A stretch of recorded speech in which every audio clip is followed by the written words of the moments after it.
Welcome all of you. I am Pankaj Rajput. I am an assistant professor in mechanical engineering. Also, I am a UPSC aspirant. My UPSC optional paper is mathematics. I have started a series of lectures where I will be discussing all the problems of UPSC mathematics. I have already discussed ordinary differential equation year 2019 few of the problems. Proceeding the same, I am continuing one more lecture and taking one more problem today.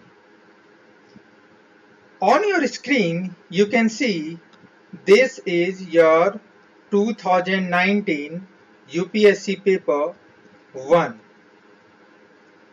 Today I am taking question number, you can see question number 6C part 1. The problem is to solve the differential equation, and this differential equation we have given. So let's come to the solution.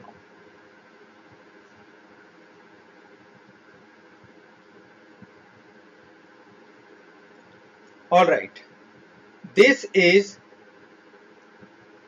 the solution part. You can see this is the given problem. This is the given problem. As you can see on the screen, I have taken this as equation number 1. This equation, you clearly can see that this term can be written like px. Similarly, this can be written as qx, and the RHS can be written as Rx. Alright? Okay. So, let's proceed. After assuming something that px is equal to, as you can see on the screen,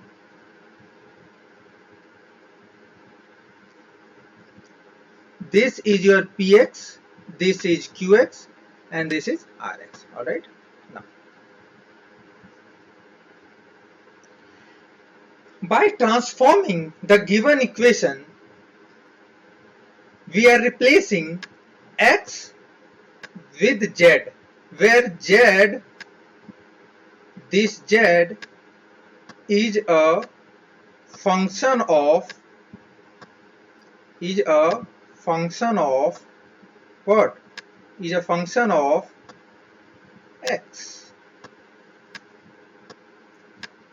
After replacing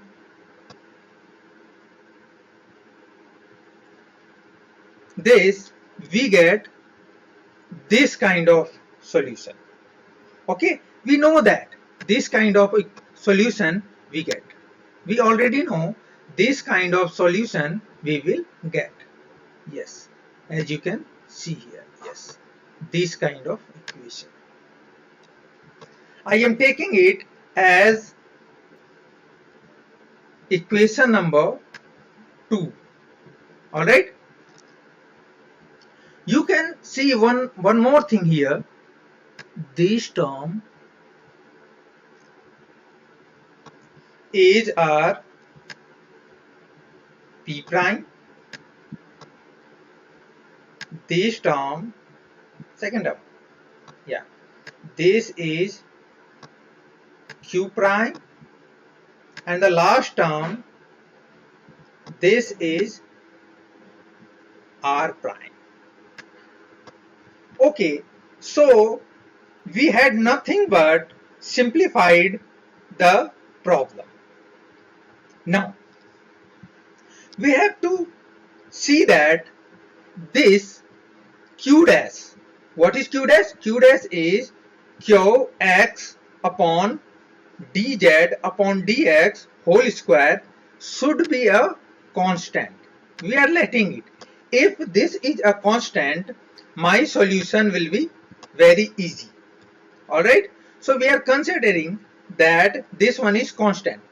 We know the qx is, what is qx? Qx is, see, this is your qx. Qx is 2 sine square x, and we are demanding qx upon dz upon dx, that means something is equal to constant. So smartly we have to consider something that we get a constant. We are supposing that this term is constant is equal to 2, and when this is 2, automatically dz upon dx would be either minus sin x or sin x. Alright, but because if we consider minus sin x, we will get z in positive term. That's why I am just considering minus sin x for my solution. You can check for sin x as well. In that case, you will get z is equal to minus cos x. Alright, now let's proceed. When we get this z is equal to cos x, I am now applying this z is equal to cos x into the problem. My simplified problem is equation number 2. As you can see, after applying z is equal to cos x into it, we get this one. Again simplifying, we get this one.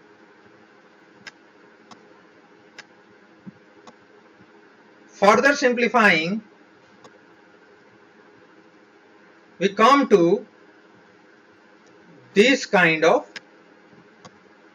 equation. This kind of equation, as you can see here. See, this kind of equation. Okay, you can see this kind of equation is nothing but linear differential equation problem. Okay, when we get any kind of linear differential equation, what we do? We do by calculating the complementary function and particular integral, we solve the problem. So let's see now. First of all, we calculate the auxiliary equation and get the roots. This is our linear differential equation in D form. Okay, all right. After getting the auxiliary equation, which is d square minus 3d plus 2 is equal to 0. By getting the roots, we get d is equal to 2 and 1. In the next step, from the roots, we get the complementary function. What is the complementary function for it? This will be simply c1 into exponential power 2z plus c2 exponential power z. You remember, you notice here, I am taking z here, not x, because we are solving it for z, not x. All right. Many of the students do mistake here only. Okay, so pay attention here. Now, after calculating the complementary function, now we will calculate the particular integral. You know how to calculate the particular integral. This is the form we write the particular integral, okay, in Z form, or obviously, yeah. This can be calculated like this. When you have given any kind of exponential function, the power of 8, here power is -1. Okay, here power is -1, so -1. So I will take it as D and put there. D is equal to -1. If I'm putting, then I get this thing. The particular integral is equal to 1 by 6 exponential power minus z. Alright, so from this we have calculated the complementary function. This one is a complementary function. As you can see, this is a complementary function, and this one is a particular integral. If I ask you to get the general solution, then what will you do? You will simply add the complementary function and particular integral. So that's it. That's what I am doing. The general solution is equal to complementary function plus particular integral. Alright? So after doing that, we get this thing. In terms of z, we know z is equal to what? Z is equal to cos x. Okay? If z is equal to cos x, after putting cos x in place of z, we get the required solution. So this is the required solution, as you can see on the screen. So that's it for today. Thank you so much. If you have liked my videos, please like it, subscribe and share it. Thank you so much. Bye bye. Take care. See you soon.